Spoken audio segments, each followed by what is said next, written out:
Hello guys, my name is Ejaz Farooq and आज हम start करेंगे lecture series of computer science. This is the first lecture of the computer science and this is actually the block diagram of a computer as you can see on the screen.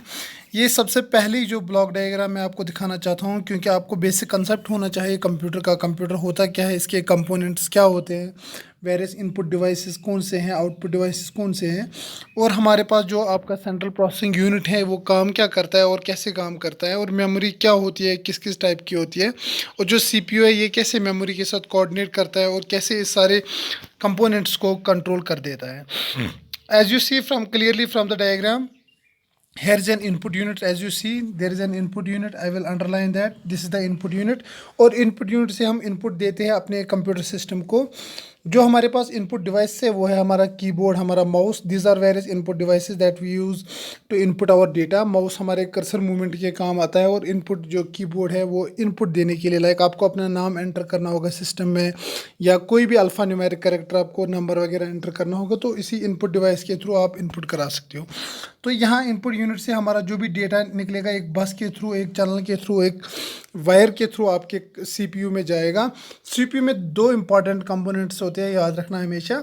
एक होता है हमारा processor जिसको हम बोलते हैं central processing unit, और दूसरा होता है हमारा मेमोरी जिसको हम बोलते हैं मेमोरी यूनिट.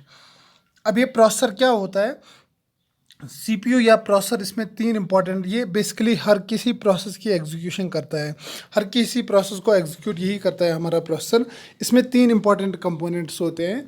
एक होता है हमारा कंट्रोल यूनिट, जैसा कि आप देख रहे हो कंट्रोल यूनिट दिख रहा है आपके डायग्राम में. दूसरा होता है हमारा अरिथमेटिक एंड लॉजिकल यूनिट, और तीसरा होता है हमारा रजिस्टर्स. ये control unit control signal generate करता है, arithmetic logical unit arithmetic logic calculations करता है, और जो तीसरा इंपॉर्टेंट कंपोनेंट है हमारा दैट इज़ रजिस्टर्स. ये रजिस्टर्स एएलयू के साथ कनेक्टेड होते हैं. जो भी अरिथमेटिक लॉजिकल ऑपरेशन होती है वो इन्हीं रजिस्टर्स में होती है. जो भी arithmetic operation like sum, multiplication, division, या लॉजिकल ऑपरेशन होती है एंड और गेट, वो सारी इसी रजिस्टर्स में होती है. जो हमारी मेन मेमोरी है, मैं आपको बताऊंगा आगे कि कैसे ये वर्क करते हैं ये कंपोनेंट्स. उसके बाद जो हमारी मेन मेमोरी है, हमारी मेमोरी दो टाइप्स की होती है. एक है हमारी मेन मेमोरी जिसको आप रैम बोलते हैं, दूसरी है हमारी सेकेंडरी मेमोरी जिसको आप बोलते हो हार्ड डिस्क. जो हमारी मेन मेमोरी है, रैम जिसको आप बोलते हो, रैम में हमारी एग्जीक्यूशन होती है. हर किसी प्रोसेस की एग्जीक्यूशन इसी रैम में होती है. ये एक वोलाटाइल मेमोरी है. That means once you switch off the power the data gets erased from this RAM. और इस मेन मेमोरी में हर कोई प्रोसेस एग्जीक्यूट होती है. आपको पता होगा, अपने आपके मोबाइल फ़ोन्स में होती है 8 GB की रैम, 4 GB की रैम, 2 GB की रैम. वो रैम यही रैम होती है. That's the RAM where your process getting executing.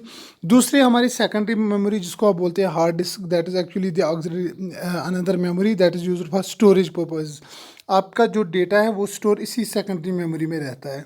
आपने कोई मूवी डाउनलोड किया, कोई गेम डाउनलोड किया, आप उसको स्टोर रखते हो इसी सेकेंडरी मेमोरी में. लेकिन याद रखना, सेकेंडरी मेमोरी में एग्जीक्यूशन कभी नहीं होती. हर कोई प्रोग्राम एग्जीक्यूट होता है मेन मेमोरी में.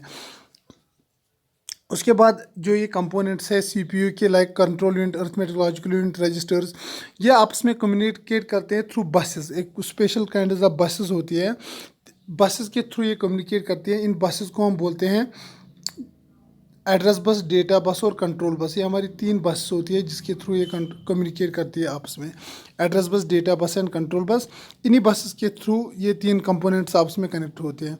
मोर ओवर इन्हीं बसेस, यही बसेस, तीन बसें सीपीयू को मेन मेमोरी यूनिट के साथ या सेकेंडरी मेमोरी यूनिट के साथ भी कनेक्ट करती है.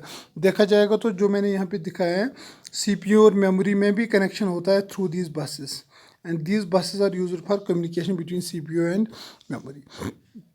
उसके बाद हमारा जो भी हमारा एक और इम्पॉर्टेंट यूनिट है that is the output unit.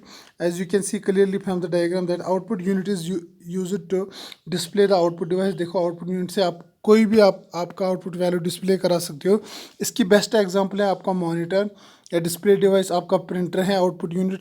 ये आउटपुट यूनिट ऐसे यूनिट्स हैं जिनके थ्रू आप आउटपुट डिस्प्ले करा सकते हो. लाइक आपने दो नंबर्स का सम कर दिया, वो डिस्प्ले करा दिया आपके मॉनिटर पे, तो आपका आउटपुट डिस्प्ले आउटपुट डिवाइस काम में आएगा. So these are the various components of a computer system. तो नाउ अगर आपको मैं बताऊंगा, फॉर एग्जांपल आपको दो नंबर्स का सम करना है, let's see how these components work together to perform a particular operation. For example your operation is perform sum of two numbers. Suppose दो नंबर्स है 3 + 2 you have to perform sum of these two numbers. So first the input device will input the two numbers 3 and 2. 3 and 2 input हो जाएंगे आपके input device के through, keyboard के through आपने 3 और 2 enter कर दिया और आपके कंप्यूटर सिस्टम में आ गए, आपके मेन सीपीयू कैबिन में ये दो नंबर्स आ गए.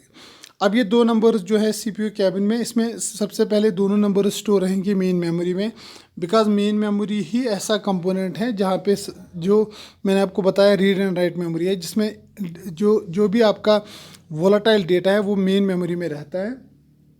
तो 3 और 2 पहले मेन मेमोरी में आ जाएंगे, ये इनका एड्रेस मेन मेमोरी में ही होगा, तो मेन मेमोरी में 3 और 2 आ जाएंगे. अब फॉर एग्जांपल आपको दो नंबर्स का सम करना है, मैंने आपको बोला समेशन अर्थमेटिक ऑपरेशन है, तो ये ALU यूनिट इसके लिए एक्टिवेट होगा. ALU unit will perform arithmetic operation. So main memory से जो ये 3 और 2 कंपोनेंट्स हैं ये डायरेक्टली जाएंगे आपके अर्थमेटिक लॉजिकल यूनिट में यूजिंग बसेस. जो आपके पास बसेस हैं इसी के थ्रू आपके ALU यूनिट में जाएंगे. और ALU यूनिट चूँकि रजिस्टर्स के साथ डायरेक्टली कनेक्ट होता है, तो ALU यूनिट 3 और 2 को रजिस्टर्स में स्टोर करेगा. लाइक 3 एक रजिस्टर में स्टोर रहेगा और 2 दूसरे रजिस्टर में स्टोर रहेगा.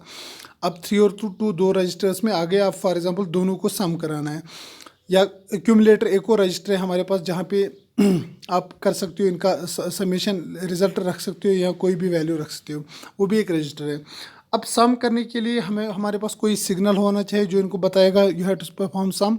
तो सम करने के लिए कंट्रोल यूनिट से एक सिग्नल जनरेट होगा सम, और ये एक सिग्नल ALU को जाएगा जो 3 और 2 को सम कराएगा. अब 3 और 2 का सम होगा और वो बन जाएगा 5. याद रखना समेशन हमेशा डिजिटल फॉर्म में होती है, डिजिटल फॉर्म में सम होती है. 3 और 2 5 सम होके बन जाएगा और हमारे एक्यूमुलेटर में स्टोर रहेगा.